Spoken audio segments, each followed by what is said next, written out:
Dijodohkan dengan pria bisu yang dikira tak punya hati, Eswari justru temukan cinta terdalam di balik diamnya. Jangan tertipu penampilan, cara mencintainya bikin meleleh. Yuk subscribe, like, dan komen hadir dulu buat absen pasukan baper. Langsung aja kita masuk ke ceritanya. Suara denting sendok beradu dengan piring porselen terdengar 2 kali lebih keras dari biasanya di telinga Eswari. Makan malam keluarga malam itu terasa berbeda. Ada ketegangan yang menggantung di udara, lebih pekat daripada aroma kari ayam yang dimasak ibunya. Eswari yang baru saja sukses menangani event peluncuran produk kosmetik besar sore tadi, sebenarnya ingin bercerita panjang lebar. Ia ingin menceritakan bagaimana ia harus berdebat dengan vendor lighting 5 menit sebelum acara dimulai, atau bagaimana MC hampir salah menyebut nama CEO. Tapi melihat wajah ayahnya yang kaku dan ibunya yang terus-menerus merapikan serbet di pangkuan, Eswari menelan kembali semua ceritanya. Eswari, suara ayahnya, Pak Pandega memecah keheningan. Rendah, berat, dan tanpa basa-basi. Ada yang ingin Bapak dan Ibu bicarakan. Eswari meletakkan sendoknya pelan. Tentang apa, Pak? Kalau soal liburan akhir tahun, Eswari belum bisa janji. Jadwal Desember penuh. Bukan soal liburan, potong ibunya cepat. Matanya tidak berani menatap Eswari langsung. Ini soal masa depanmu. Jantung Eswari berdegup 1 tempo lebih cepat. Firasatnya buruk, sangat buruk. Bapak sudah bertemu dengan Pak Waluyo minggu lalu. Kami sepakat untuk mempererat hubungan keluarga dan bisnis kami. Kamu tahu maksud Bapak. Dunia Eswari seakan berhenti berputar selama 2 detik. Pak Waluyo, rekan bisnis ayahnya yang bergerak di bidang ekspor furnitur antik. Pak Waluyo punya 2 anak, yang sulung sudah menikah dan tinggal di Jerman. Itu berarti Asmianto? Tanya Eswari, suaranya tercekat. Maksud Bapak, Asmianto? Pak Pandega mengangguk tegas. Dia pemuda yang baik, Eswari, mapan, sopan, dan dari keluarga terhormat. Usianya 32, pas untukmu yang tahun ini menginjak 27. Eswari tertawa, tawa sumbang yang kering. Baik, sopan. Pak, semua orang di lingkaran sosial kita tahu siapa Asmianto. Dia itu patung bernafas. Dia tidak bicara, Pak. Tidak pernah. Terakhir kali aku melihatnya di gala dinner asosiasi, dia berdiri di pojok ruangan selama 4 jam memegang gelas yang sama, tanpa bicara pada siapapun. Dia bukan tidak bicara, dia hanya pendiam, itu beda. Bela ibunya pelan. Bu, dia bekerja dengan barang-barang tua yang sudah mati. Dia restorator kan? Dia menghabiskan hari-harinya di bengkel tertutup mengurusi kayu lapuk dan lukisan sobek. Dia tidak cocok denganku. Eswari mulai panik. Bayangan hidupnya yang penuh warna, musik, dan obrolan seru tiba-tiba terancam menjadi layar hitam putih. Aku butuh seseorang yang bisa diajak diskusi, yang bisa mengimbangi energiku, bukan tembok. Keputusan sudah dibuat, kata Pak Pandega, menutup pembicaraan dengan nada final yang tidak bisa diganggu-gugat. Eswari mengatap kedua orang tuanya dengan tatapan tidak percaya. Nafsu makannya lenyap seketika. Di kepalanya nama Asmianto berdengung seperti lonceng kematian bagi kebebasannya. Restoran itu mewah, dengan pencahayaan temaram dan alunan musik jazz instrumental yang lembut. Namun bagi Eswari, suasananya mirip ruang interogasi. Di hadapannya duduk Asmianto. Pria itu mengenakan kemeja batik lengan panjang berwarna coklat gelap yang rapi, terlalu rapi bahkan. Kancing teratasnya terpasang sempurna. Rambutnya disisir ke belakang tanpa ada satu helai pun yang berani keluar jalur. Wajahnya tampan, Eswari harus mengakui itu. Rahangnya tegas, hidungnya mancung, dan matanya gelap dan tenang seperti permukaan danau yang tidak tersentuh angin. Masalahnya, danau itu tidak beriak sedikit pun. Sudah 15 menit mereka duduk berhadapan sementara para orang tua sibuk berbasa-basi di ujung meja yang lain. Dalam 15 menit itu, Asmianto belum mengeluarkan satu kata pun. Dia hanya mengangguk saat Pak Pandega bicara, atau tersenyum tipis, sangat tipis, nyaris tidak terlihat saat Ibu Asmianto, Bu Jiandra, melontarkan lucuan. Eswari yang tidak tahan dengan keheningan memutuskan untuk mengambil inisiatif. Sebagai event organizer, mencairkan suasana adalah keahliannya. Jadi, Mas Asmianto, saya dengar Mas baru saja menyelesaikan restorasi lukisan dari abad ke-19 ya? Pasti rumit sekali prosesnya. Asmianto mengangkat wajahnya. Tatapannya bertemu dengan Eswari. Ada jeda 3 detik sebelum dia menjawab. Lumayan. Hanya itu, satu kata. Eswari menunggu kelanjutannya. Mungkin penjelasan tentang teknik cat minyak atau tantangan mencari kanvas pengganti. Tapi tidak ada. Asmianto kembali memotong daging di piringnya dengan presisi bedah. Eswari menarik nafas panjang menahan rasa kesal. Oke, coba topik lain. Saya sendiri lagi sibuk persiapan festival kuliner bulan depan. Pusing banget mengurus 60 tenan makanan yang rewel soal listrik dan air. Mas Asmianto suka kuliner? Ada makanan favorit? Asmianto mengunyah pelan, menelan, lalu menyeka sudut bibirnya dengan serbet. Saya makan apa saja? Eswari merasa urat di pelipisnya berkedut. Ya Tuhan, bicara dengan Siri di iPhone-ku bahkan lebih variatif jawabannya daripada pria ini. Wah, cocok dong kalau begitu. Bu Jiandra menimpali dengan antusias yang dipaksakan, mencoba menyelamatkan situasi. Asmianto ini memang orangnya nerimo na Eswari. Dia pendengar yang baik. Pendengar yang baik atau tidak punya opini? Batin Eswari sinis. Makan malam itu berlangsung selama 2 jam yang menyiksa. Eswari merasa seperti sedang bermonolog di depan tebing batu. Setiap kali Eswari mencoba melemparkan topik, mulai dari cuaca, kemacetan Jakarta, hingga berita politik terkini, jawaban Asmianto selalu berupa kalimat tunggal yang efektif, padat, dan mematikan percakapan. Tidak ada pertanyaan balik. Asmianto tidak bertanya tentang pekerjaan Eswari, tidak bertanya tentang hobinya, tidak bertanya apapun. Bagi Eswari, ini bukan sekedar sifat pendiam, ini adalah arogansi. Asmianto bersikap seolah Eswari tidak cukup menarik untuk diajak bicara. Saat mereka berpamitan di lobi restoran, Asmianto hanya mengangguk sopan pada Eswari. Hati-hati di jalan, katanya datar. Terima kasih, jawab Eswari ketus. Di dalam mobil perjalanan pulang, Eswari menatap keluar jendela dengan mata berkaca-kaca. Dia tidak membayangkan pernikahannya akan dimulai dengan kehempaan seperti ini. 3 bulan kemudian, pernikahan itu digelar. Berkat tangan dingin Eswari dan timnya, resepsi pernikahan itu tampak spektakuler. Ballroom Hotel Bintang 5 disulap menjadi taman indoor dengan ribuan bunga lili putih dan baby's breath. Lampu kristal menggantung megah, memantulkan cahaya ke segala arah. Tamu-tamu penting berdatangan. Musik orkestra mengalun indah. Itu adalah pernikahan impian Eswari secara visual. Namun secara emosional, Eswari merasa kosong. Berdiri di pelaminan selama 2 jam menyalami ratusan tamu membuat kakinya serasa mau patah. Dia mengenakan sepatu hak tinggi 12 cm, rancangan desainer ternama, cantik tapi menyiksa. Senyum di wajahnya mulai terasa kaku seperti topeng plastik. Di sebelahnya, Asmianto berdiri tegak seperti prajurit. Dia menyalami tamu dengan sopan, mengucapkan terima kasih dengan nada yang sama untuk setiap orang, tanpa variasi. Wajahnya datar. Tidak ada rona bahagia. Tidak ada kegugupan. Eswari melilik suaminya.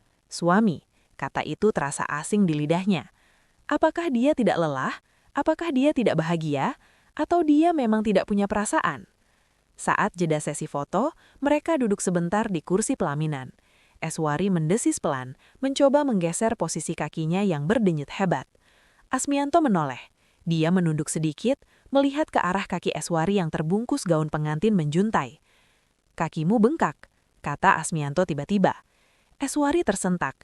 Itu kalimat pertama yang diucapkan Asmianto padanya sejak akad nikah tadi pagi. Eswari menatap Asmianto, berharap ada kelanjutan kalimat yang manis, seperti, kamu pasti lelah, bertahanlah sebentar lagi. Atau, kamu tetap cantik meski lelah. Tapi Asmianto hanya menatap kaki itu, lalu kembali menatap ke depan. Sepatunya terlalu sempit. Darah Eswari mendidih. Di hari pernikahannya, saat dia sudah berusaha tampil sempurna, komentar pertama suaminya adalah tentang kakinya yang bengkak dan sepatunya yang salah. Ini sepatu desainer, Mas, desis Eswari tajam, menahan agar suaranya tidak didengar fotografer. Dan wajar kalau kaki bengkak setelah berdiri 2 jam, bukan karena aku gemuk atau salah pilih sepatu. Asmianto menoleh lagi. Keningnya berkerut sedikit, sangat sedikit, seolah dia bingung dengan nada bicara Eswari yang defensif. Dia membuka mulut seakan ingin menjelaskan sesuatu, tapi kemudian menutupnya lagi. Dia hanya menghela samar dan kembali ke mode patung.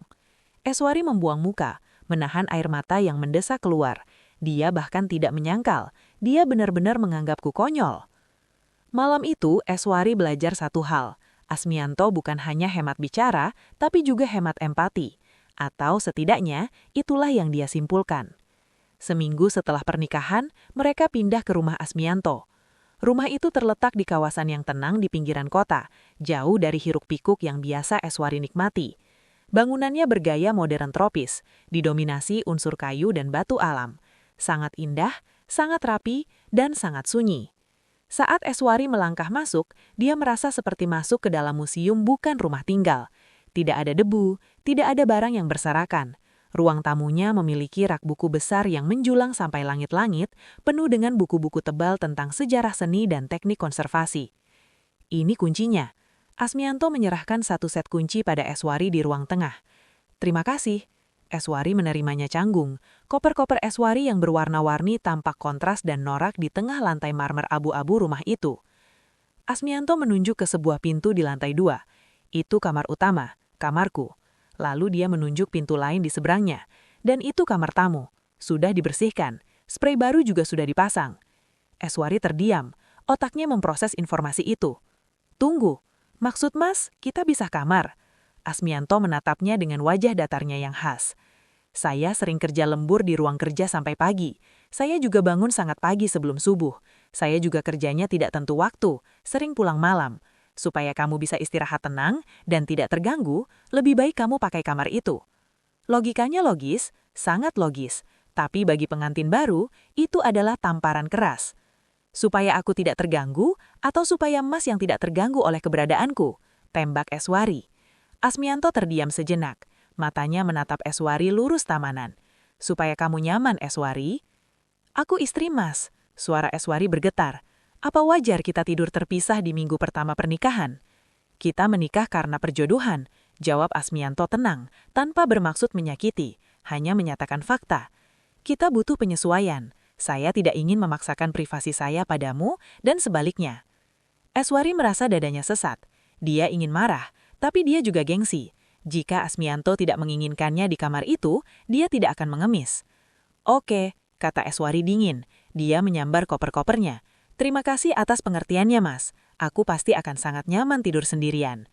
Eswari menyeret kopernya masuk ke kamar tamu dan membanting pintunya cukup keras.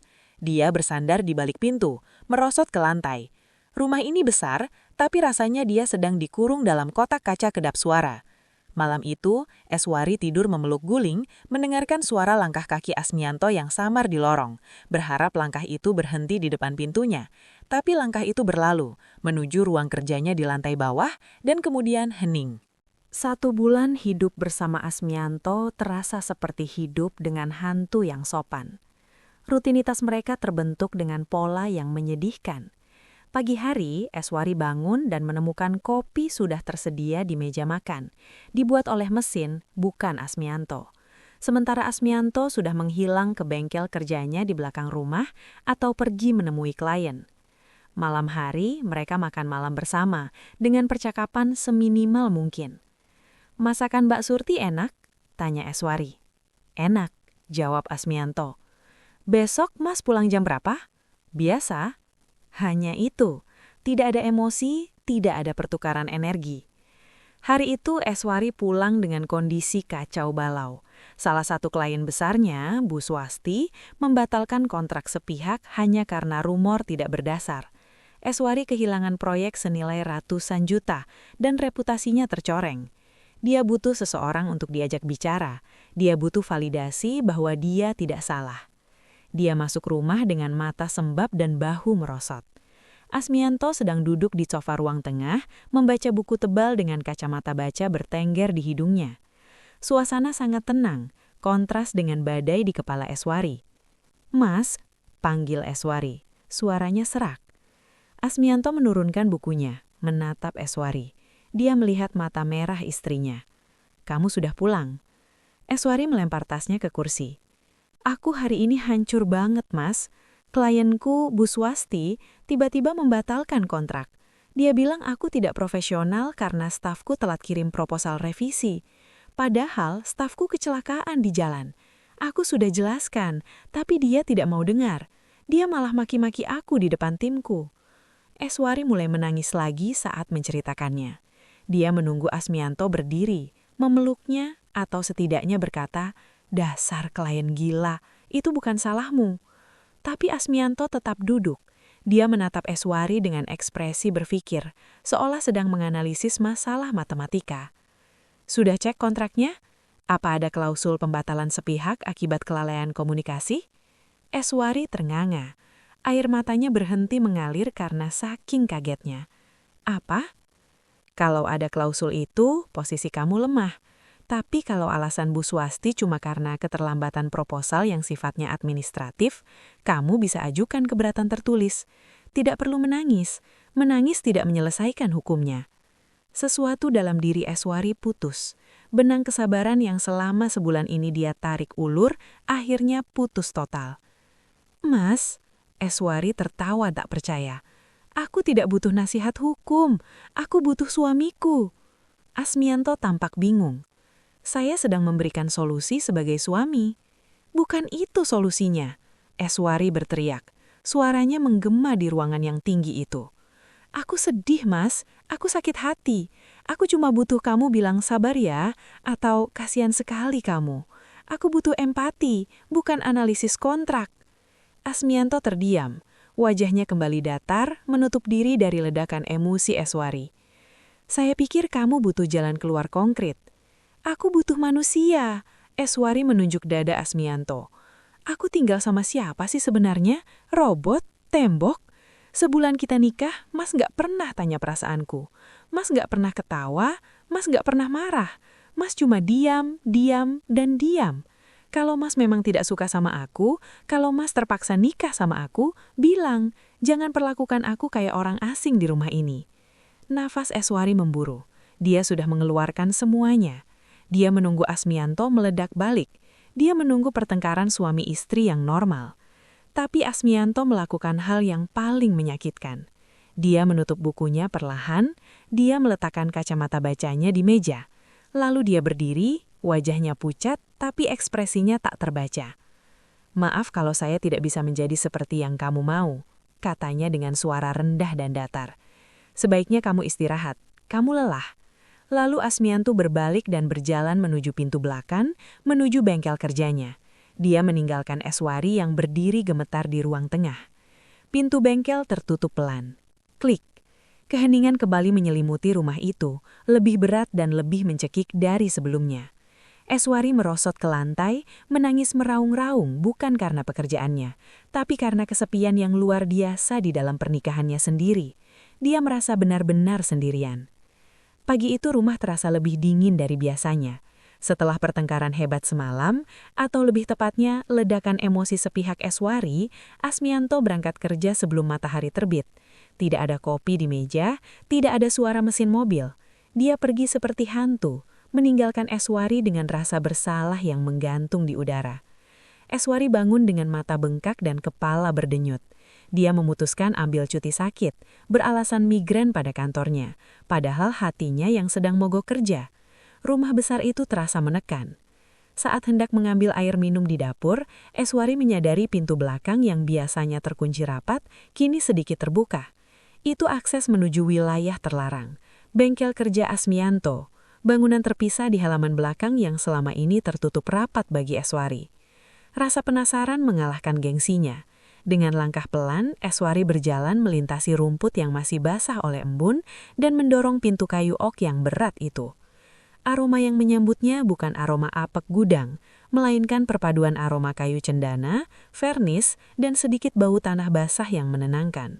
Ruangan itu luas, dengan langit-langit tinggi, cahaya matahari masuk melalui jendela-jendela besar di atap, menyinari debu-debu kayu yang menari di udara seperti partikel emas. Eswari terpaku. Ruangan itu penuh dengan pasien. Sebuah kursi goyang patah dari era kolonial, lemari jati dengan ukiran yang hilang sebagian, dan beberapa lukisan kanvas yang warnanya sudah memudar memakan zaman. Namun yang menarik perhatian Eswari adalah meja kerja utama di tengah. Di sana terletak sebuah patung keramik kecil berbentuk penari yang kepalanya patah. Di sebelahnya berjajar 20-an alat-alat kecil, kuas sehalus jarum, pinset, pisau bedah dan larutan kimia dengan label tulisan tangan yang rapi. Eswari mendekat. Dia melihat bagaimana Asmianto mengatur meja kerjanya. Sangat bersih, sangat terorganisir. Tidak ada kekacauan sedikitpun, kontras dengan kekacauan emosi Eswari.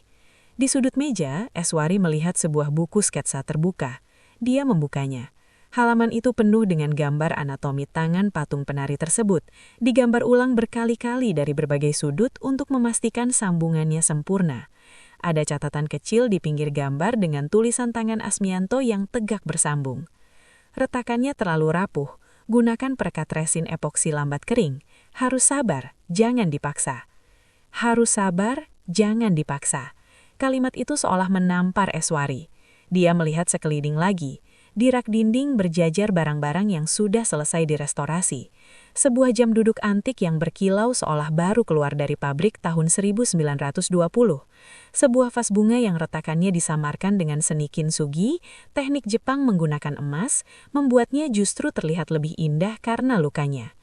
Eswari menyentuh vas itu. Asmianto, pria yang dia tuduh tidak punya hati, menghabiskan hidupnya untuk menyembuhkan benda-benda yang rusak. Dia memperlakukan barang buangan dengan kelembutan yang luar biasa, memberi mereka kesempatan hidup kedua. Jadi kamu punya hati, gumam Eswari lirih. Cuma hatimu habis untuk benda mati. Saat Eswari hendak keluar, matanya menangkap sesuatu di tempat sampah kecil di dekat pintu.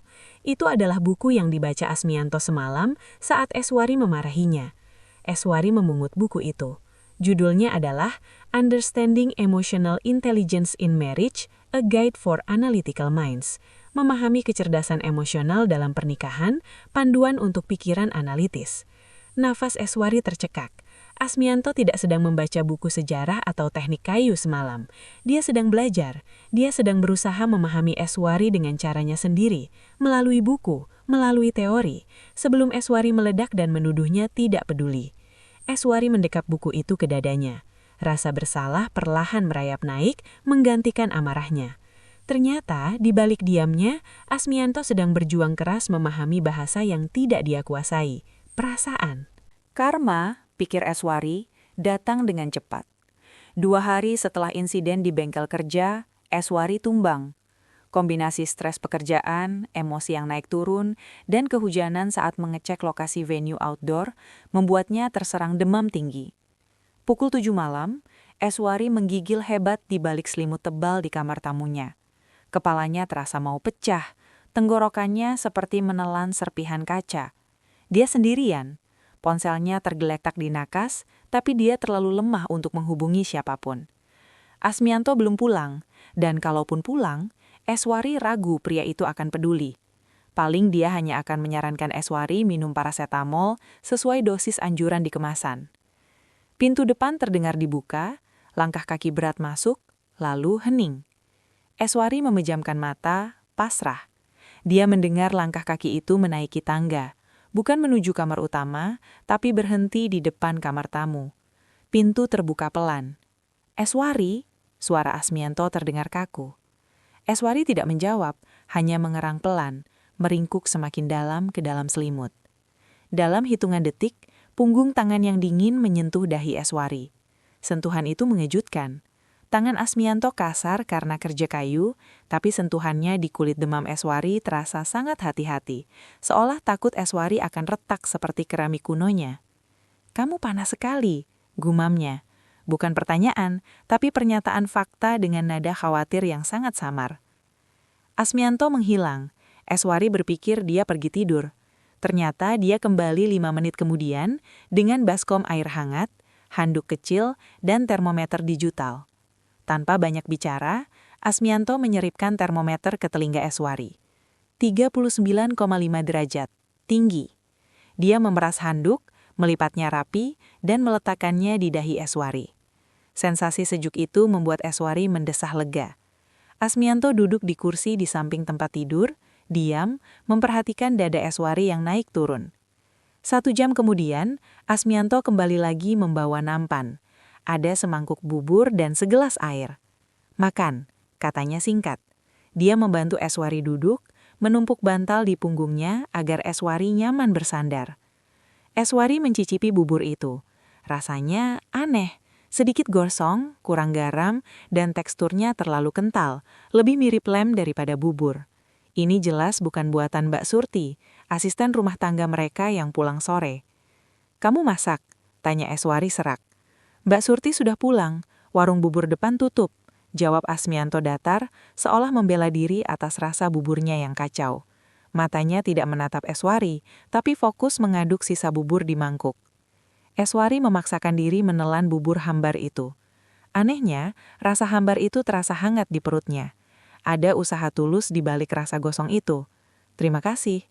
Asmianto tidak menjawab sama-sama, dia hanya mengambil mangkuk kosong itu, lalu memberikan obat. "Minum, tidur lagi." Malam itu panjang dan menyiksa bagi Eswari. Dia terbangun berkali-kali karena mimpi buruk dan keringat dingin. Dan setiap kali dia membuka mata, dia melihat siluet Asmianto. Pria itu tidak tidur. Dia duduk di kursi samping tempat tidur, diterangi lampu tidur yang redup.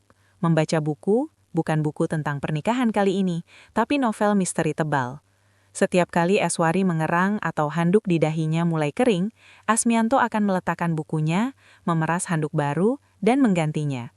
Dia juga menyeka keringat di leher Eswari dengan tisu basah tanpa Eswari memintanya. Semua dilakukan dalam diam. Tidak ada kata-kata manis, tidak ada bisikan, "Sayang, cepat sembuh ya." Hanya tindakan, gerakan tangan yang mengganti kompres, menyelimuti kembali, menyodorkan air minum. Menjelang subuh, demam Eswari mulai turun. Dia membuka mata dan melihat Asmianto tertidur dalam posisi duduk yang tidak nyaman, kepalanya bersandar pada tangan yang terlipat di pinggir kasur. Eswari menatap wajah tidur suaminya. Garis-garis kaku Asmianto melunak saat tidur. Dia terlihat lelah, ada lingkaran hitam samar di bawah matanya. Eswari teringat kata-kata ibunya. Dia bukan tidak berbicara, dia hanya pendiam. Malam ini, Eswari mengerti penuhnya. Asmianto tidak memberinya kata-kata penghiburan, karena bagi Asmianto, kata-kata tidak menurunkan demam, kompres dan obat yang menurunkan demam, kehadiran fisik yang memberi rasa aman. Eswari mengulurkan tangan lemasnya, menyentuh rambut Asmianto pelan, sangat pelan agar tidak membangunkannya. "Maaf, aku bilang kamu robot. Kamu lebih manusiawi dari siapapun yang aku kenal." Setelah sembuh, suasana di rumah berubah. Tidak drastis, tapi ketegangan yang mencekik itu mulai mencair. Eswari tidak lagi memaksakan obrolan panjang, dan Asmianto tampak sedikit lebih rileks di sekitar istrinya. Namun komunikasi verbal mereka masih minim. Asmianto tampaknya masih trauma dengan ledakan emosi Eswari tempo hari, takut salah bicara lagi. Suatu pagi, Eswari menemukan pintu kulkas tidak polos seperti biasanya. Ada secarik sticky note berwarna kuning tertempel di sana. Tulisan tangan Asmianto yang rapi dan tegak. "Mbak Surti izin sakit, tidak ada sarapan, roti gandum di meja, selai di rak atas." Eswari tersenyum kecil, informasi yang sangat teknis tanpa basa-basi, tapi setidaknya dia memberi kabar. Eswari mengambil pulpen permanen yang ada di drawer kabil, lalu membalas di bawahnya. "Oke bos, terima kasih infonya. Nanti malam mau dimasakin apa? Mumpung aku pulang cepat." Eswari menempelkan kembali kertas itu. Malamnya, saat Eswari pulang, dia menemukan sticky note baru berwarna biru di sebelah yang kuning. "Sup ayam saja, jangan terlalu asin." Eswari tertawa kecil. Request yang spesifik. Mulai hari itu, pintu kulkas mereka berubah menjadi papan pesan. Itu menjadi cara aman bagi mereka untuk berkomunikasi tanpa tekanan tatap muka yang canggung.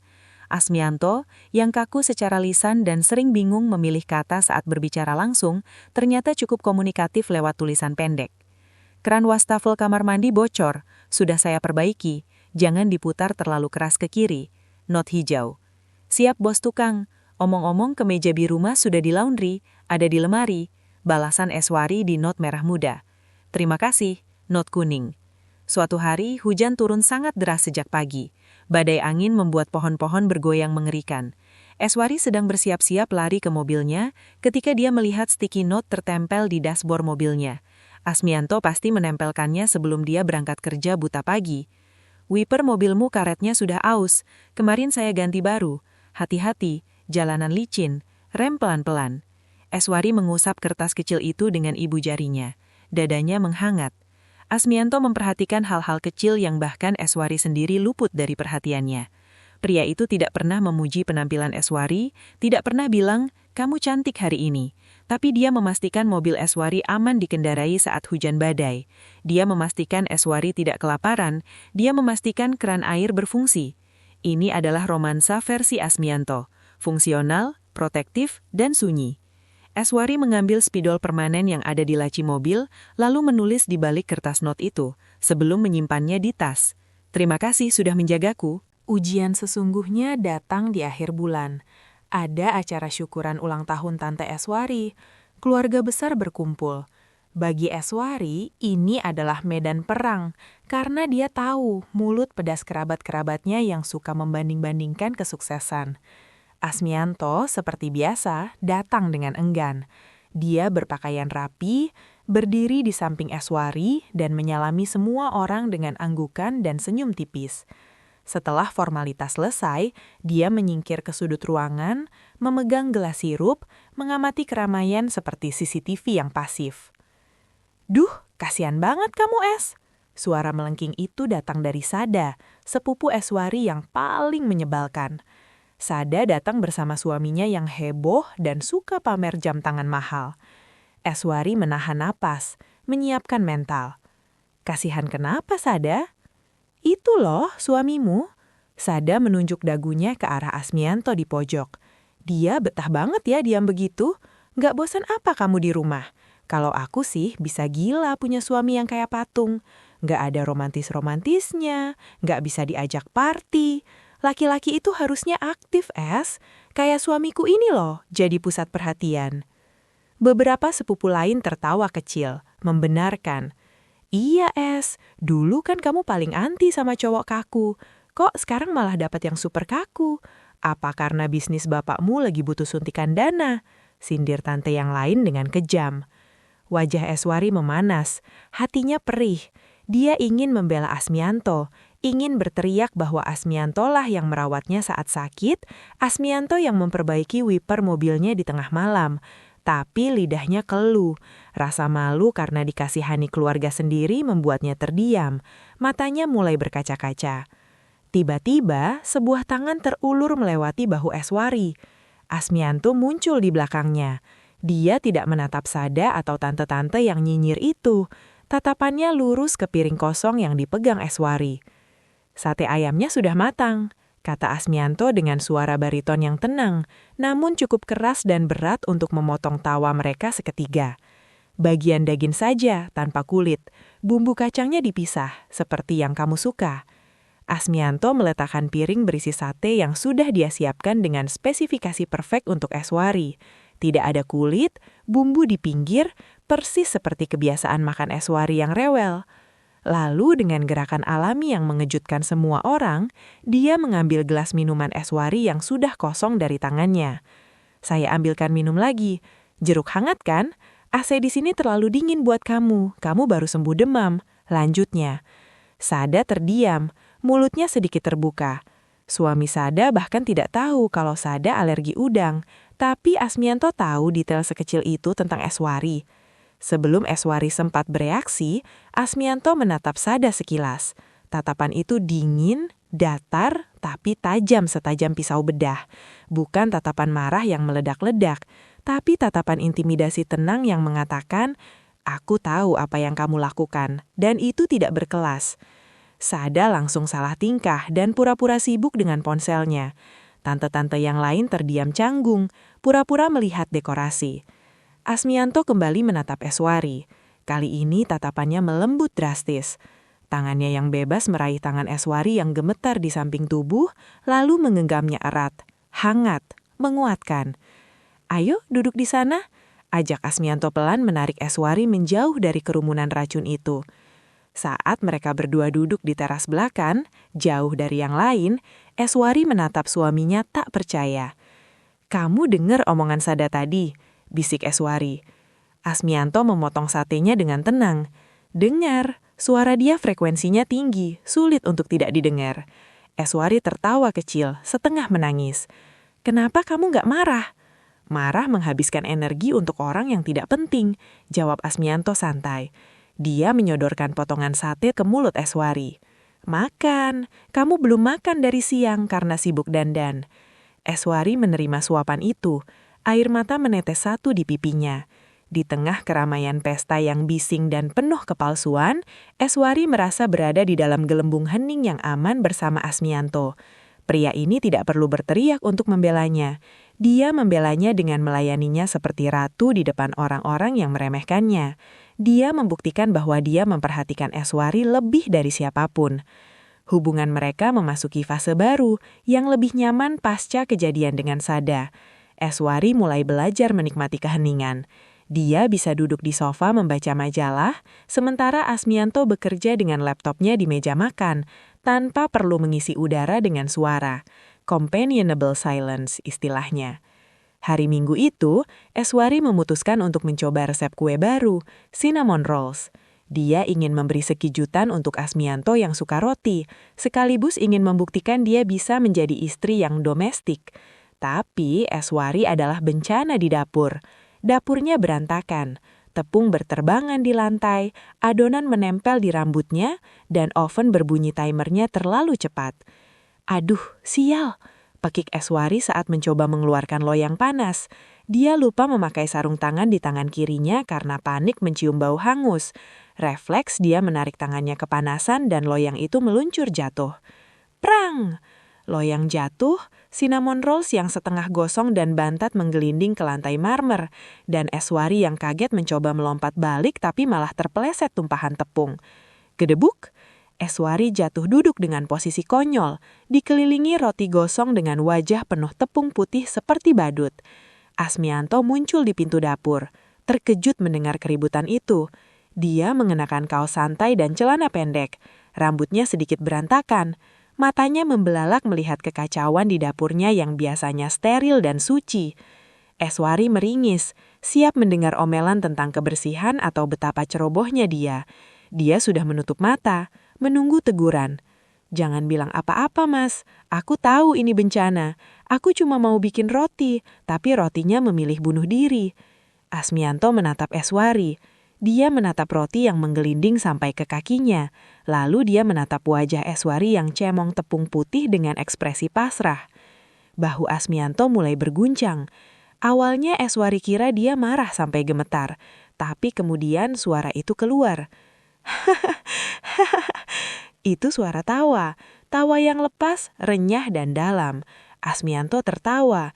Dia tertawa sambil menutup mulutnya dengan punggung tangan, tapi matanya menyipit membentuk bulan sabit yang indah. Eswari menganga. Dia belum pernah melihat Asmianto tertawa. Selama ini senyumnya hanya sebatas tarikan bibir 1 milimeter. Tapi ini apa? Ini tawa manusia yang bahagia. Tawa yang murni geli. Asmianto berjalan mendekat, masih terkekeh pelan. Dia berjongkok di depan Eswari, mengulurkan tangan. Kamu seperti donat gula, katanya di sela tawa. Eswari merasakan wajahnya memanas, bukan karena malu, tapi karena debaran jantung yang tiba-tiba menggala. Kamu ngetawain aku? Sedikit, aku Asmianto jujur. Habisnya wajahmu, dia tidak menyelesaikan, tapi tangannya terulur. Dengan lembut dia membersihkan tepung dari pipi Eswari dengan ibu jarinya. Gerakan itu terhenti. Jari Asmianto diam di pipi Eswari. Kulit bertemu kulit, mata mereka bertemu. Sisa tawa masih ada di mata Asmianto, membuatnya terlihat 10 tahun lebih muda dan ribuan kali lebih menarik dari biasanya. Dinding bisu itu runtuh sesaat. Kamu tidak perlu masak kalau tidak bisa, Eswari, katanya lembut, nadanya menggoda, bukan mengejek. Dapurku kasihan. Eswari mendengus, tapi bibirnya tersenyum lebar. Jahat. Jujur, koreksi Asmianto. Untuk pertama kalinya dalam pernikahan mereka, atmosfer di antara mereka bukan lagi canggung atau dingin. Ada kehangatan yang nyata, ada chemistry yang mulai memercik di antara tepung dan roti gosong. Asmianto tidak melepaskan tangannya dari lengan Eswari setelah membantunya berdiri, dan Eswari tidak ingin dia melepaskannya. Oke, kita beli, kata Eswari akhirnya, suaranya sedikit bergetar. Tapi emas yang traktir ya, sebagai ganti rugi karena sudah menertawakan istri yang jatuh. Asmianto tersenyum lagi. Kali ini senyum penuh tanpa suara tawa, tapi sampai ke matanya. Setuju. Hari itu Eswari menyadari satu hal berbahaya. Dia tidak lagi melihat Asmianto sebagai patung bernafas. Dia mulai menyukai senyum pria pendiam ini, dan dia ingin melihatnya lagi. Kebahagiaan kecil yang mulai tumbuh di rumah Eswari dan Asmianto diuji dengan kedatangan seseorang yang membawa badai dari masa lalu. Siang itu, Eswari sedang meeting santai di sebuah coffee shop di pusat kota untuk membahas dekorasi acara amal. Saat sedang sibuk mencatat, sebuah bayangan jatuh menutupi mejanya. Es batu? Masih minum americano tanpa gula? Eswari mendongak. Jantungnya berhenti berdetak sedetik. Berdiri di sana, dengan setelan jas navy yang pas badan, senyum miring yang khas, dan aura percaya diri yang meluap-luap adalah Rupadi. Mantan pacar Eswari, pria yang dipacarinya selama 4 tahun sebelum putus karena Rupadi memilih mengejar karir di Singapura. Pria yang harus Eswari akui adalah definisi tipe idealnya dulu. Supel, pandai bicara, karismatik, dan selalu menjadi pusat perhatian. Rupadi, Eswari berdiri. Kaget. Kapan balik? Minggu lalu. For good, jawab Rupadi sambil menarik kursi tanpa diminta. Langsung mendominasi ruang. Aku dengar kamu sudah menikah. Sama anak Pak Waluyo itu kan? Siapa namanya? Asmoro? Asmianto? Asmianto, koreksi Eswari. Nadanya sedikit defensif. Rupadi tertawarnya. Ah ya, si patung. Aku kaget banget waktu dengar kabarnya. Kamu, Eswari yang life of the party, nikah sama cowok yang kalau ngomong harus bayar per huruf. Are you happy? Pertanyaan itu lancang, tapi Rupadi memang selalu begitu. Bicaranya langsung, tanpa filter, dan seringkali manipulatif dengan kedok perhatian. Aku bahagia, jawab Eswari tegas, meski hatinya sedikit goyah. Bertemu Rupadi mengingatkannya pada masa-masa penuh gairah, debat seru, dan petualangan. Kontra sekali dengan ketenangan atau kebosanan yang ia jalani sekarang. Yakin, Rupadi mencondongkan tubuh. Matamu nggak bisa bohong, Es. Kamu kelihatan redup, kayak api yang kekurangan oksigen. Sebelum Eswari sempat membalas, ponselnya bergetar. Pesan dari Asmianto. Saya sudah di depan, menjemput. Singkat, padat. Suamiku jemput, kata Eswari membereskan barangnya. Rupadi ikut berdiri, mengantar sampai ke pintu. Di sana mobil SUV hitam Asmianto sudah menunggu. Asmianto turun, membukakan pintu untuk Eswari. Rupadi tersenyum lebar dan mengulurkan tangan pada Asmianto. Halo, Mas Asmianto. Saya Rupadi, teman lama Eswari. Teman sangat lama. Asmianto menatap tangan itu, lalu menjabatnya singkat. Asmianto. Wah, tangannya kasar ya. Kelihatan pekerja keras. Sindir Rupadi halus, menyentil profesi Asmianto sebagai tukang kayu atau restorator. Jaga Eswari baik-baik ya mas. Dia butuh banyak entertainment, biar nggak layu. Asmianto tidak membalas provokasi itu. Wajahnya datar, matanya tak terbaca. Dia hanya mengangguk sedikit, lalu masuk ke mobil. Di dalam perjalanan pulang, Asmianto menunggu Eswari bertanya siapa Rupadi, atau cemburu, atau marah. Tapi Asmianto hanya menyetir dalam diam. Musik klasik mengalun pelan. Itu mantan pacarku, kata Eswari akhirnya, tidak tahan dengan kebisuan itu. Saya tahu, jawab Asmianto tenang. Kamu nggak mau tanya apa-apa? Tidak, itu masa lalu. Eswari menyandarkan kepalanya ke jendela, merasa frustrasi. Sikap dewasa Asmianto kadang terasa seperti ketidakpedulian. Sementara Rupadi tadi langsung menunjukkan emosi yang meledak-ledak, Asmianto seperti kolam tenang yang menelan semua batu tanpa membuat riak. Nasib sepertinya sedang ingin bermain drama. Perusahaan Eswari memenangkan tender untuk peluncuran produk properti mewah milik sebuah grup investasi. Dan direktur marketing yang menjadi penanggung jawab proyek itu adalah Rupadi. Mau tidak mau, Eswari harus sering bertemu Rupadi. Hari itu mereka melakukan survei lokasi di sebuah ballroom hotel. Rupadi dengan pesonanya membuat tim Eswari tertawa terbahak-bahak. Dia membawa energi yang menghidupkan suasana. Ingat gak Es, Dulu kita pernah nyusup ke kolam renang hotel ini waktu kuliah, bisik Rupadi saat mereka berjalan beriringan, mengecek panggung. Eswari tertawa kecil. Nostalgia itu memang manis. Jangan dibahas, malu-maluin. Itu masa paling bahagia dalam hidupku, Es, kata Rupadi nadanya tiba-tiba serius. Tangannya terulur, menyentuh bahu Eswari, membersihkan sehelai benang imajiner di sana. Gerakannya intim. Dan jujur, aku menyesal melepaskannya. Eswari terpaku. Jarak mereka terlalu dekat. Di saat yang bersamaan, di lobi hotel yang berdinding kaca, Asmianto berdiri memegang sebuah kotak kue. Dia baru saja selesai mengantar pesanan restorasi ke klien di hotel yang sama dan berniat memberi kejutan kecil untuk Eswari, kue sus kesukaan istrinya. Dari balik kaca, Asmianto melihat semuanya. Dia melihat Eswari tertawa lepas, tawa yang jarang ia lihat di rumah. Dia melihat Rupadi menyentuh bahu Eswari, dia melihat tatapan Rupadi yang memuja, dan Eswari yang tidak menepisnya. Asmianto merasa ada batu besar yang menghantam dadanya. Dia melihat dirinya sendiri di pantulan kaca, kemeja flanel kotak, tangan yang berbau vernis, dan sifat pendiam yang membosankan. Lalu dia melihat Rupadi, jas mahal, senyum lebar, dan kemampuan membuat Eswari tertawa. Perbandingan itu mematikan. Tanpa sadar, Asmianto meremas kotak kue di tangannya hingga penyot. Dia tidak masuk. Dia berbalik arah, berjalan menuju parkiran dengan langkah berat. Dia merasa tidak punya tempat di sana. Cahaya Eswari terlalu terang, dan dia hanya bayangan yang meredupkan istrinya. Malam itu saat Eswari pulang, rumah gelap gulita. "Mas," kata Eswari. Tidak ada jawaban, tidak ada aroma masakan, tidak ada sticky note di kulkas. Eswari menemukan Asmianto di ruang kerjanya. Pria itu sedang mengamplas sebuah kaki kursi dengan gerakan kasar, berulang di satu titik, seolah ingin menghapus sesuatu. "Mas, kok gelap? Kamu belum makan?" tanya Eswari tidak menoleh. "Sudah, saya makan di luar."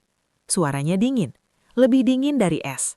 Ini bukan diamnya Asmianto yang biasa, ini diam yang menghusuhi. "Kenapa?" tanya Eswari bingung. "Ada masalah kerjaan?" "Tidak." "Terus kenapa sikapmu begini?" Asmianto berhenti mengamplas. Dia meletakkan kertas amplas itu dengan hentakan keras di meja. "Saya capek, Eswari. Matikan lampunya kalau kamu keluar." Eswari ternganga. Asmianto mengusirnya. Malam itu dinding bisu yang sempat runtuh, kini dibangun kembali oleh Asmianto. Lebih tinggi, lebih tebal, dan dilapisi kawat berduri. Seminggu berlalu dalam neraka kebisuan. Asmianto benar-benar menarik diri. Dia pindah tidur ke ruang kerjanya. Dia berangkat sebelum Eswari bangun dan pulang saat Eswari sudah tidur. Komunikasi mereka nol. Bahkan sticky note yang manis itu menghilang. Eswari merasa gila. Dia merasa dihukum tanpa tahu apa kesalahannya. Ditambah lagi, Rupadi semakin gencar mendekatinya di kantor. Mengirim bunga, mengirim pesan-pesan manis yang membuat Eswari semakin bingung. Puncaknya terjadi di Sabtu malam. Hujan deras mengguyur kota. Eswari menunggu Asmianto di ruang tamu sampai jam 11 malam. Saat pintu terbuka dan Asmianto masuk dengan wajah lelah dan datar, pertahanan Eswari runtuh. "Berhenti," kata Eswari saat Asmianto hendak melewatinya begitu saja menuju tangga. Asmianto berhenti, tapi tidak berbalik. "Lihat aku, Mas." Suara Eswari bergetar menahan tangis. "Kita ini apa? Teman kos? Orang asing? Kenapa kamu menghukum aku seperti ini? Kalau kamu cemburu sama Rupadi, bilang, marah, teriak, jangan diam seperti pengecut." Kata pengecut itu sepertinya mengenai sasaran. Bahu Asmianto menegang, dia berbalik perlahan. Wajahnya pucat, matanya menyiratkan luka yang dalam. "Kamu mau saya bicara?" Suaranya serak, tapi tajam. "Baik, saya bicara." Asmianto melangkah maju, membuat Eswari mundur selangkah. "Saya melihat kalian di hotel minggu lalu. Saya melihat cara dia menatapmu. Dan yang lebih menyakitkan, saya melihat cara kamu tertawa bersamanya." Napas Asmianto memburu. Ini kalimat terpanjang yang pernah dia ucapkan dalam satu tarikan napas. "Aku cuma kerja, Mas. Itu profesional," bela Eswari. "Bukan soal kerjanya, Eswari," potong Asmianto. Suaranya naik satu oktav. Pertama kalinya dia membentak. "Ini soal kita. Saya sadar diri. Saya bukan Rupadi. Saya tidak bisa merangkai kata-kata manis. Saya tidak bisa membuat lelucon yang membuatmu tertawa sampai menangis. Saya membosankan. Saya kaku. Saya cuma tukang kayu yang kebetulan dijodohkan dengan wanita sepertimu. Asmianto menunjuk dadanya sendiri dengan kepalan tangan yang gemetar. Setiap hari saya berusaha. Saya baca buku sialan tentang pernikahan itu. Saya belajar nulis notes konyol itu. Saya belajar masak bubur. Tapi begitu Rupadi datang, saya sadar usaha saya tidak ada artinya. Dia punya semua yang kamu butuhkan. Frekuensi kalian sama. Sedangkan saya cuma sinyal rusak yang mengganggu lagumu. Air mata Eswari tumpah. Dia tidak menyangka insecurity Asmianto sedalam itu.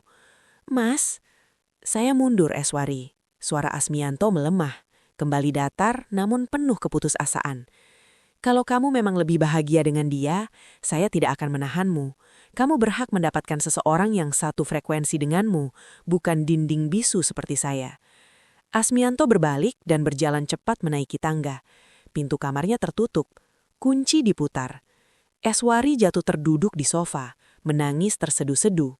Dia baru sadar bahwa diamnya Asmianto selama seminggu ini bukan karena marah, tapi karena dia sedang menyiapkan hati untuk melepaskan Eswari.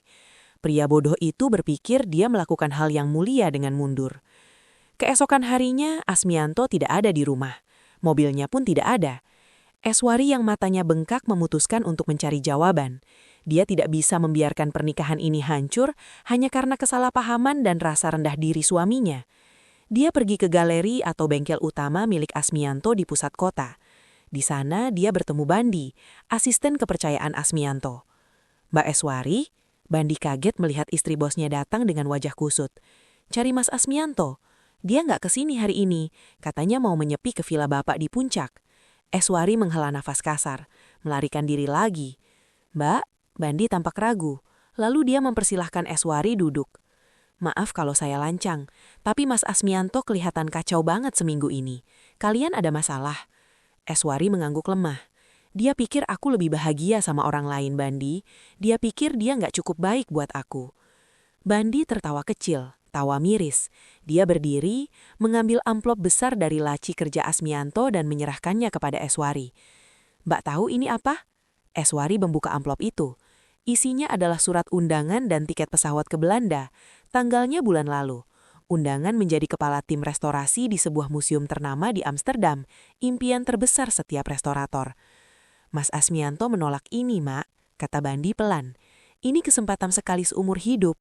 Gajinya fantastis. Reputasinya mendunia. Dia menolaknya 2 bulan lalu. Kenapa? Tanya Eswari gemetar. Karena tanggalnya bentrok dengan musim tersibuk Mbak Eswari. Dia bilang, istri saya lagi banyak event akhir tahun. Dia butuh support system di rumah, bukan suami yang LDR. Dia milih tinggal di sini, masakin Mbak Eswari bubur, benerin keran air, daripada ngejar mimpi dia di Eropa. Air mata Eswari tumpah. Dia tidak tahu. Asmianto tidak pernah bilang. Satu lagi, Bandi berjalan ke brankas kecil, mengeluarkan sebuah kotak beludur itu dan menyerahkannya kepada Eswari. Eswari membuka kotak itu. Di dalamnya terbaring sebuah jam tangan antik saku. Eswari mengenalnya. Itu jam tangan peninggalan kakek Eswari yang sudah mati total 20 tahun. Eswari pernah bilang sekilas, hanya sekilas, bahwa dia sedih jam itu rusak, karena itu satu-satunya kenangan dari kakeknya.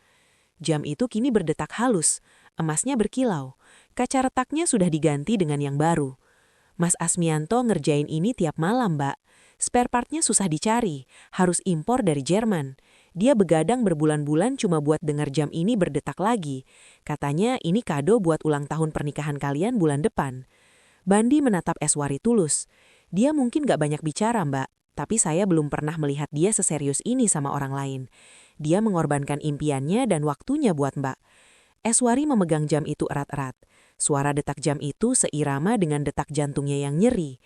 Rupadi memberinya bunga dan kata-kata manis yang mudah dibeli. Tapi Asmianto memberinya waktu. Asmianto memberinya impian yang dikorbankan. Asmianto memberinya dedikasi dalam sunyi. Pria bodoh, isak Eswari sambil tersenyum dalam tangis. Pria bodoh yang pendiam.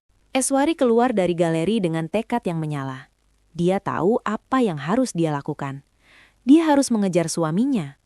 Namun, saat dia hendak masuk mobil, Rupadi muncul. Pria itu sepertinya membuntutinya. "Es, kita perlu bicara," kata Rupadi, wajahnya serius. "Aku dengar kamu dan suamimu lagi ribut. Sudah kuduga kan, kalian gak cocok." Rupadi mencoba meraih tangan Eswari. "Tinggalkan dia, Es. Buat apa bertahan sama tembok? Sama aku, hidupmu bakal seru lagi. Kita bisa ke Paris, kita bisa bikin event bareng. Aku kenal kamu luar dalam. Dia nggak ngerti jiwamu." Eswari menepis tangan Rupadi kasar. Tatapannya dingin, mengingatkan pada tatapan Asmianto saat menghadapi Sada. "Kamu salah, Rupadi," kata Eswari tegas. "Salah apanya? Kamu nggak bahagia sama dia." "Aku nggak bahagia seminggu ini karena kamu datang merusak ketenangan kami," bentak Eswari. "Kamu bilang kamu kenal aku. Kamu cuma kenal Eswari yang suka pesta. Kamu nggak kenal Eswari yang butuh ketenangan saat lelah. Kamu nggak kenal Eswari yang merasa aman cuma karena ada orang yang diam-diam benerin wiper mobilnya." Rupadi terdiam, kaget dengan ledakan Eswari. "Asmianto mungkin nggak bisa ngerayu kayak kamu. Dia nggak berisik, tapi cintanya nyata," lanjut Eswari. Suaranya melunak saat menyebut nama suaminya. "Cintamu itu pertunjukan, Rupadi, butuh penonton. Cinta Asmianto itu pengabdian, dia nggak butuh tepuk tangan." Eswari membuka pintu mobilnya. "Jangan hubungi aku lagi, aku mau jemput suamiku." Eswari memacu mobilnya menuju puncak, membelah hujan yang mulai turun lagi. Dia menyetir seperti orang gila, menyalip truk dan bus. Pikirannya hanya satu, dia harus sampai ke Asmianto sebelum pria itu semakin tenggelam dalam rasa rendah dirinya.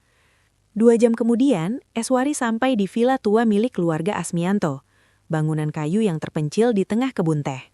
Dia melihat mobil Asmianto terparkir di depan. Eswari keluar, tidak peduli gerimis membasahi rambutnya. Dia menggedor pintu villa. "Asmianto, buka." Tidak ada jawaban. Pintu tidak terkunci. Eswari menerobos masuk. Dia menemukan Asmianto di teras belakang, duduk di kursi rotan menghadap kabut pegunungan. Dia sedang melamun, segelas kopi yang sudah dingin ada di meja. Asmianto menoleh kaget saat melihat Eswari berdiri di sana dengan napas terenggah dan rambut basah. "Eswari, kenapa kesini? Siapa yang antar?" Asmianto berdiri. Insting protektifnya langsung muncul. "Kamu basah." Eswari tidak menjawab.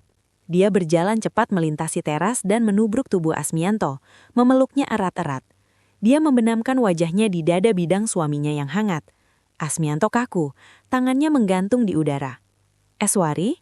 Gumam Eswari di dada Asmianto. "Kamu bodoh kan? Kamu egois. Kamu pikir kamu siapa? Mutusin sepihak kalau aku lebih bahagia sama orang lain. Tapi faktanya kamu nolak Amsterdam demi aku." Potong Eswari, mendongak menatap mata suaminya. "Faktanya kamu benerin jam kakek. Faktanya kamu satu-satunya orang yang tahu bubur hambar itu obat paling ampuh." Mata Asmianto terbelalak. "Bandi memberitahumu?" "Iya, Bandi memberitahuku semuanya." Eswari meletakkan kedua tangannya di pipi Asmianto, memaksanya menatap lurus. "Dengar baik-baik, karena aku cuma mau ngomong ini sekali. Aku nggak butuh penyair, aku nggak butuh pelawak, aku sudah cukup berisik untuk kita berdua." Eswari menempelkan keningnya ke kening Asmianto. "Aku butuh jangkar, aku butuh ketenangan, aku butuh kamu, Asmianto. Rupadi itu masa lalu yang berisik, kamu itu masa depan yang aku pilih. Jadi tolong, jangan mundur lagi. Jangan pernah merasa kamu kurang." Asmianto terdiam lama, matanya yang gelap mulai berkaca-kaca. Dinding bisu itu runtuh sepenuhnya, digantikan dengan kelegaan yang luar biasa. Perlahan, tangan Asmianto melingkar di pinggang Eswari. Menariknya lebih dekat, dia memeluk Eswari, menenggelamkan wajahnya di ceruk leher istrinya, menghirup aroma Eswari dalam-dalam.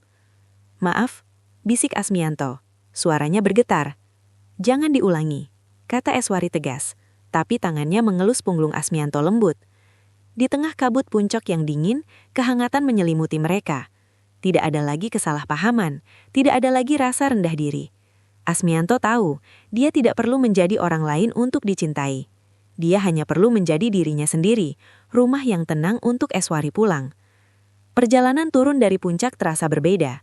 Hujan masih turun rintik-rintik membasahi kaca mobil, dan musik klasik masih mengalun pelan dari stereo. Namun atmosfer di dalam kabin SUV hitam itu telah berubah total. Tidak ada lagi kebisuan yang mencekik. Yang ada adalah keheningan yang nyaman. Companion silence. Tangan kiri Asmianto tidak lagi kaku di roda kemudi. Sesekali, tangan itu terulur ke samping, mencari tangan Eswari, menggenggamnya sebentar, lalu kembali menyetir. Sebuah gestur sederhana yang menyeriakan rasa kepemilikan lebih keras daripada kata-kata. Sesampainya di rumah, perubahan itu semakin terasa nyata. "Kamar ganti akan saya kosongkan," kata Asmianto saat mereka berdiri di ruang tengah. Dia tidak bertanya, dia memutuskan. Eswari tersenyum, menggoda. "Yakin? Nanti Mas terganggu kalau aku ngorok." "Saya punya earplug industri kalau memang perlu," jawab Asmianto dengan wajah datar, tapi matanya berkilat geli. Malam itu, Eswari resmi pindah ke kamar utama. Kamar yang selama ini menjadi misteri baginya. Ternyata kamar Asmianto sangat rapi, beraroma cedarwood, dan sepi. Tidak ada foto, tidak ada hiasan dinding. "Kenapa kosong sekali?" tanya Eswari sambil meletakkan baju-bajunya di lemari yang sudah disisihkan Asmianto.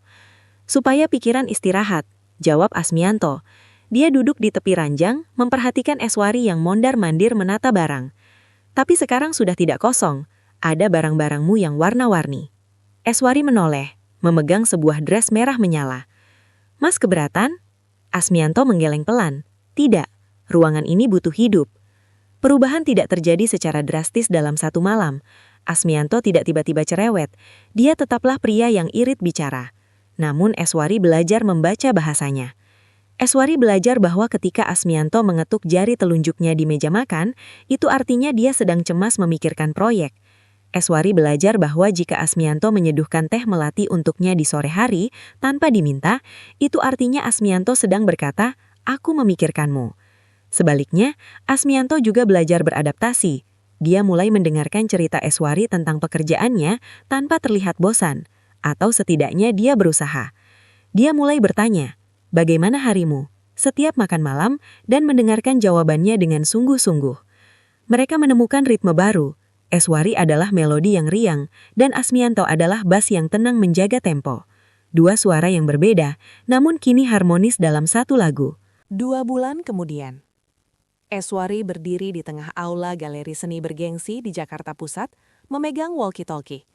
Malam ini adalah malam pembukaan pameran tunggal Asmianto bertajuk Resurrecting Time, Membangkitkan Waktu.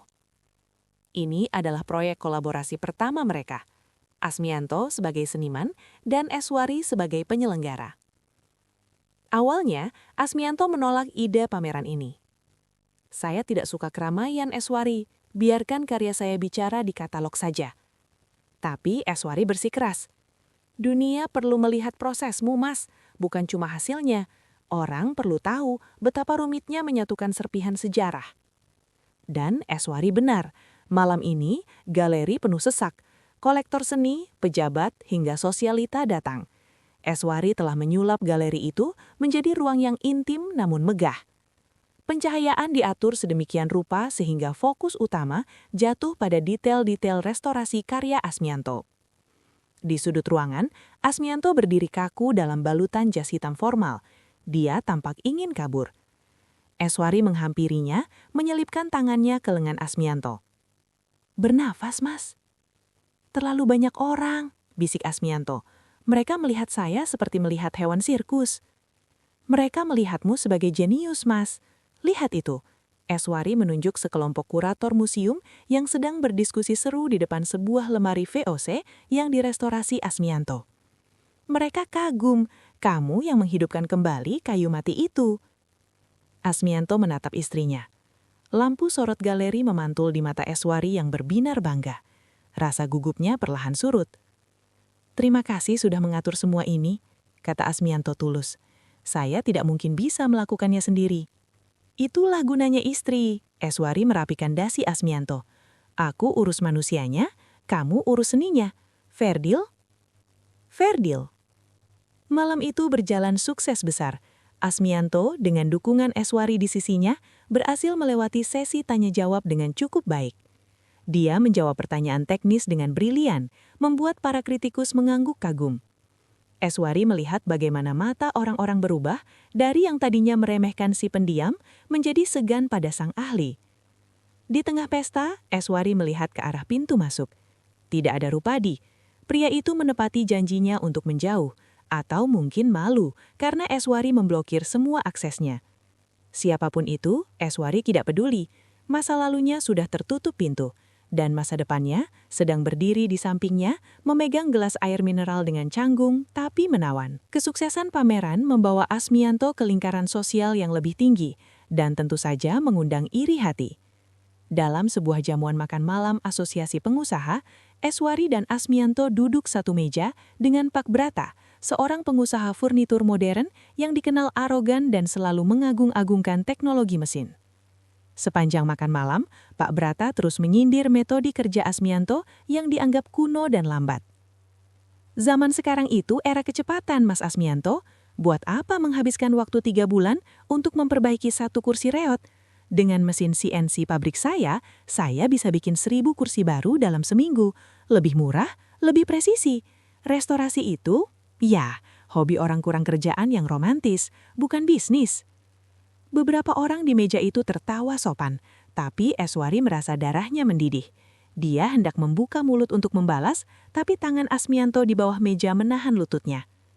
Eswari menoleh. Asmianto tampak tenang. Dia meletakkan serbetnya pelan, lalu menatap Pak Brata lurus tepat di mata Pak Brata. Suara Asmianto terdengar rendah namun jernih, memotong tawa di meja itu. Pak Brata, Anda benar. Mesin Anda bisa membuat 1000 kursi yang presisi, identik, tanpa cacat. Asmianto mengambil gelas wine-nya, memutarnya sedikit. Tapi kursi buatan Anda tidak punya ingatan. Kursi yang saya restorasi, kursi itu pernah diduduki seorang jenderal saat menandatangani perjanjian damai, atau kursi goyang yang dipakai seorang ibu menidurkan 3 generasi anaknya. Kayu itu menyimpan keringat, air mata, dan sejarah. Suasana meja menjadi hening, semua mata tertuju pada Asmianto. Tugas saya bukan mengganti yang lama dengan yang baru. Tugas saya adalah menjaga jiwa benda itu agar tidak hilang di telan zaman. Anda menjual fungsi, Pak Brata. Saya menjual nyawa dan waktu. Dan bagi klien saya, waktu itu tak ternilai harganya. Jadi kita berada di liga yang berbeda. Pak Brata terdiam, wajahnya memerah padam karena malu. Dia tidak bisa membalas argumen filosofis itu dengan angka produksi. Eswari menatap suaminya dengan mulut sedikit terbuka. Wow, itu adalah pidato terpanjang dan terkeren yang pernah didengar Asmianto. Asmianto kemudian menoleh ke arah Eswari, wajahnya kembali datar seolah tidak baru saja membunuh seseorang secara verbal. Mau tambah dessert? Tanyanya santai. Eswari menyemit senyum lebar, rasa bangga membuncah di dadanya. Mau, aku mau apa saja yang kamu tawarkan. Malam itu Eswari menyadari bahwa Asmianto tidak perlu berteriak untuk didengar. Dia hanya perlu berbicara pada saat yang tepat dan dunia akan terdiam mendengarkannya. 2 bulan kemudian, Eswari berdiri di tengah aula galeri seni bergengsi di Jakarta Pusat, memegang walkie-talkie. Malam ini adalah malam pembukaan pameran tunggal Asmianto bertajuk Resurrecting Time, Membangkitkan Waktu. Ini adalah proyek kolaborasi pertama mereka, Asmianto sebagai seniman dan Eswari sebagai penyelenggara. Awalnya, Asmianto menolak ide pameran ini. Saya tidak suka keramaian Eswari, biarkan karya saya bicara di katalog saja. Tapi Eswari bersikeras, dunia perlu melihat prosesmu, Mas, bukan cuma hasilnya. Orang perlu tahu betapa rumitnya menyatukan serpihan sejarah. Dan Eswari benar, malam ini galeri penuh sesak. Kolektor seni, pejabat, hingga sosialita datang. Eswari telah menyulap galeri itu menjadi ruang yang intim namun megah. Pencahayaan diatur sedemikian rupa sehingga fokus utama jatuh pada detail-detail restorasi karya Asmianto. Di sudut ruangan, Asmianto berdiri kaku dalam balutan jas hitam formal. Dia tampak ingin kabur. Eswari menahampirinya, menyelipkan tangannya ke lengan Asmianto. "Bernafas, Mas." "Terlalu banyak orang," bisik Asmianto. "Mereka melihat saya seperti melihat hewan sirkus." "Mereka melihatmu sebagai jenius, Mas. Lihat itu." Eswari menunjuk sekelompok kurator museum yang sedang berdiskusi seru di depan sebuah lemari VOC yang direstorasi Asmianto. "Mereka kagum, kamu yang menghidupkan kembali kayu mati itu." Asmianto menatap istrinya. Lampu sorot galeri memantul di mata Eswari yang berbinar bangga. Rasa gugupnya perlahan surut. Terima kasih sudah mengatur semua ini, kata Asmianto tulus. Saya tidak mungkin bisa melakukannya sendiri. Itulah gunanya istri. Aku urus manusianya, kamu urus seninya. Fair deal? Fair deal. Malam itu berjalan sukses besar. Asmianto, dengan dukungan Eswari di sisinya, berhasil melewati sesi tanya-jawab dengan cukup baik. Dia menjawab pertanyaan teknis dengan brilian, membuat para kritikus mengangguk kagum. Eswari melihat bagaimana mata orang-orang berubah dari yang tadinya meremehkan si pendiam menjadi segan pada sang ahli. Di tengah pesta, Eswari melihat ke arah pintu masuk. Tidak ada Rupadi. Pria itu menepati janjinya untuk menjauh, atau mungkin malu karena Eswari memblokir semua aksesnya. Siapapun itu, Eswari tidak peduli. Masa lalunya sudah tertutup pintu, dan masa depannya sedang berdiri di sampingnya, memegang gelas air mineral dengan canggung tapi menawan. Kesuksesan pameran membawa Asmianto ke lingkaran sosial yang lebih tinggi, dan tentu saja mengundang iri hati. Dalam sebuah jamuan makan malam asosiasi pengusaha, Eswari dan Asmianto duduk satu meja dengan Pak Brata, seorang pengusaha furnitur modern yang dikenal arogan dan selalu mengagung-agungkan teknologi mesin. Sepanjang makan malam, Pak Brata terus menyindir metode kerja Asmianto yang dianggap kuno dan lambat. Zaman sekarang itu era kecepatan, Mas Asmianto. Buat apa menghabiskan waktu 3 bulan untuk memperbaiki satu kursi reot? Dengan mesin CNC pabrik saya bisa bikin 1000 kursi baru dalam seminggu. Lebih murah, lebih presisi. Restorasi itu, hobi orang kurang kerjaan yang romantis, bukan bisnis. Beberapa orang di meja itu tertawa sopan, tapi Eswari merasa darahnya mendidih. Dia hendak membuka mulut untuk membalas, tapi tangan Asmianto di bawah meja menahan lututnya. Eswari menoleh. Asmianto tampak tenang. Dia meletakkan serbetnya pelan, lalu menatap Pak Brata lurus tepat di mata. Pak Brata, suara Asmianto terdengar rendah namun jernih, memotong tawa di meja itu. Pak Brata, Anda benar. Mesin Anda bisa membuat 1000 kursi yang presisi, identik, tanpa cacat. Asmianto mengambil gelas wine-nya, memutarnya sedikit. Tapi kursi buatan Anda tidak punya ingatan. Kursi yang saya restorasi, kursi itu pernah diduduki seorang jenderal saat menandatangani perjanjian damai, atau kursi goyang yang dipakai seorang ibu menidurkan 3 generasi anaknya. Kayu itu menyimpan keringat, air mata, dan sejarah. Suasana meja menjadi hening, semua mata tertuju pada Asmianto. Tugas saya bukan mengganti yang lama dengan yang baru. Tugas saya adalah menjaga jiwa benda itu agar tidak hilang di telan zaman. Anda menjual fungsi, Pak Brata. Saya menjual nyawa dan waktu. Dan bagi klien saya, waktu itu tak ternilai harganya. Jadi kita berada di liga yang berbeda. Pak Brata terdiam, wajahnya memerah padam karena malu. Dia tidak bisa membalas argumen filosofis itu dengan angka produksi. Eswari menatap suaminya dengan mulut sedikit terbuka. Wow, itu adalah pidato terpanjang dan terkeren yang pernah dia dengar dari Asmianto. Asmianto kemudian menoleh ke Eswari. Wajahnya kembali datar seolah tidak baru saja membunuh seseorang secara verbal. Mau tambah dessert? Tanyanya santai. Eswari tersenyum lebar, rasa bangga membuncah di dadanya. Mau, aku mau apa saja yang kamu tawarkan. Malam itu, Eswari menyadari bahwa Asmianto tidak perlu berteriak untuk didengar. Dia hanya perlu bicara pada saat yang tepat, dan dunia akan terdiam mendengarkannya. 1 minggu kemudian adalah ulang tahun pernikahan pertama mereka. Tidak ada pesta besar, Eswari yang meminta. Setelah setahun penuh drama dan event besar, dia hanya ingin di rumah bersama suaminya. Hujan turun deras di luar, menciptakan musik latar yang perfect. Mereka duduk di ruang tengah, di atas karpet tebal, ditemani 2 cangkir coklat panas. Selamat ulang tahun pernikahan, kata Eswari menyerahkan sebuah kotak pipih. Asmianto membukanya. Isinya adalah sebuah buku edisi pertama dari penulis favorit Asmianto, buku langka tentang sejarah arsitektur Jawa yang sudah lama dia cari. Eswari harus mengontak 3 kolektor berbeda untuk mendapatkannya. Mata Asmianto membesar. Dia mengusap sampul buku tua itu dengan hati-hati. Ini susah dicari. Bagaimana kamu bisa dapat? Bandi yang kasih bocoran judulnya. Sisanya rahasia dapur. Eswari mengedipkan 11 mata. Asmianto tersenyum. Senyum tulus yang kini semakin sering muncul. Terima kasih Eswari. Ini sangat berharga. Kemudian, Asmianto berdiri, mengambil kotak beludur dari laci meja. Eswari tahu isinya. Jam tangan kakek. Asmianto duduk kembali di hadapan Eswari, membuka kotaknya. Jam saku gemas itu berkilau di bawah cahaya lampu. Detaknya terdengar halus dan stabil. Tik-tok, tik-tok. Ini untukmu, kata Asmianto. Seperti janjiku pada Bandi, selesai tepat waktu. Eswari mengambil jam itu. Dia menempelkannya ke telinga, mendengarkan detaknya.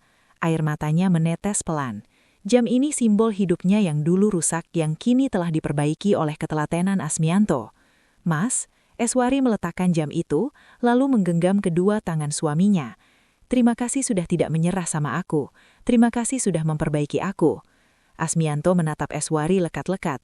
Tangannya terlepas dari genggaman Eswari, beralih menangkup wajah istrinya.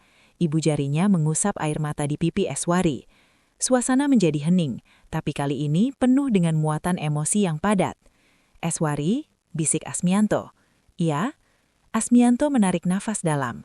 Dia bukan penyair, dia tahu itu. Tapi dia ingin Eswari tahu. Dulu hidup saya sudah cukup. Bengkel, kayu, buku, sepi. Saya pikir itu kedamaian, katanya pelan.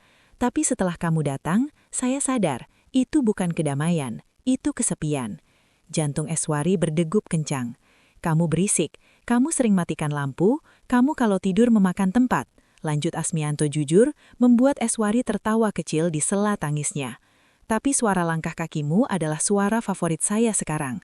Rumah ini cuma bangunan kosong kalau kamu tidak ada. Asmianto mendekatkan wajahnya. Saya mencintaimu Eswari. Sangat, lebih dari saya bisa menyusun kata-katanya. Itu adalah pernyataan cinta yang sederhana, tanpa metafora langit dan bintang. Tapi bagi Eswari, itu adalah kalimat terindah di dunia karena diucapkan oleh pria yang tidak mengobrol kata. Aku juga mencintaimu Mas Asmianto, balas Eswari.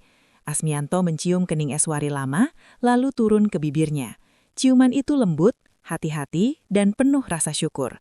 Di luar hujan badai, tapi di dalam rumah itu hangat dan aman. Malam itu, tidak ada lagi dinding bisu, yang ada hanya dua hati yang saling terbuka lebar. 2 tahun kemudian. Pagi hari di kediaman Asmianto dan Eswari. Sinar matahari pagi menerobos masuk lewat celah gorden kamar utama. Eswari menggeliat bangun, meraba sisi tempat tidur di sebelahnya. Kosong. Tapi dia mencium aroma kopi yang baru diseduh. Eswari bangun, mengenakan robnya, dan berjalan keluar kamar dengan perut yang membuncit besar. Usia kandungannya sudah 8 bulan. Dia menuruni tangga pelan-pelan. Rumah itu tenang, tapi tidak sunyi. Ada suara gumaman rendah dari arah ruang keluarga. Eswari mengintip. Asmianto sedang duduk di sofa. Di pangkuannya ada sebuah buku cerita anak-anak bergambar warna-warni. Dan dia sedang membaca, dengan suara keras. Bukan untuk dirinya sendiri, tapi untuk perut Eswari. Atau lebih tepatnya, untuk bayi di dalamnya. Eswari belum sampai di bawah, jadi Asmianto tidak tahu dia sedang ditonton. Dan kemudian, kancil melompat melewati sungai. Hup! Buaya itu bingung. Suara Asmianto terdengar serius, seolah dia sedang membacakan laporan restorasi. Tapi ada nada lembut yang dipaksakan masuk. Dia bahkan mencoba menirukan suara buaya, dengan memberatkan suaranya. Eswari menahan tawa sampai perutnya sakit. Pria dingin, kaku, dan pendiam itu sedang mendongeng untuk anak yang belum lahir, lengkap dengan role-play suara hewan. Mas, panggil Eswari akhirnya. Tidak tega membiarkan suaminya terus bicara pada sofa kosong. Asmianto tersentak. Dia menutup buku cerita itu dengan cepat. Wajahnya memerah padam. Salah tingkahnya tertangkap basah sangat menggemaskan. Kamu sudah bangun, katanya kaku, berusaha mengembalikan wibawanya. Eswari tertawa lepas, berjalan mendekat dan duduk di sebelahnya. Lanjut dong ceritanya, tadi buayanya bilang apa? Tidak ada, elak Asmianto. Tangannya secara otomatis terulur mengusap perut buncit Eswari. Dia menendang terus dari tadi, mungkin dia bosan dengan keheningan. Atau mungkin dia suka suara papahnya, koreksi Eswari. Dia meletakkan tangannya di atas tangan Asmianto di perutnya. Kata dokter, bayi bisa mengenali suara orang tuanya. Kamu harus sering-sering ngobrol, Mas. Biar nanti pas lahir dia nggak kaget kalau papahnya irit ngomong. Asmianto tersenyum tipis. Dia menunduk mendekatkan wajahnya ke perut Eswari. "Hei jagoan, jangan nakal di dalam sana. Kasihan ibumu. Cepat keluar, Papa sudah buatkan ranjang bayi dari kayu jati terbaik. Kuat, kokoh seperti ibumu."